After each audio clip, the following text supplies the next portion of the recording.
Bali nakahuli nga pala tayo ng isang maliit na isda sa ating fish trap mga kasimple. So pwede pa natin itong palakihin. Palakihin natin gamit ito. So, subukan natin.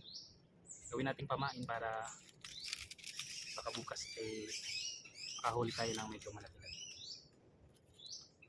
So ang gagawin natin dito na lang natin sa bandang dito sa kaniyang ulo, sa pagitan ng mga mata natin lalagyan ng tawil ito. So bali buhay lang itong pamangin natin. Sana hindi makawala. So ilalagay natin ito doon sa may sapa mga kasimple.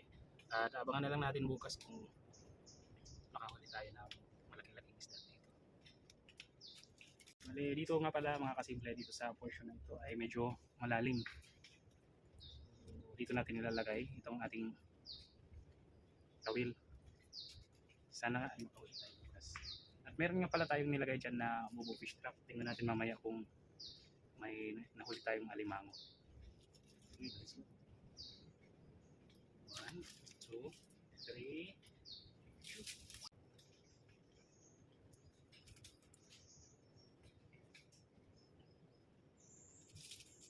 Sana nga hindi sumabit mo. Ito lang pala natin kay tagamit.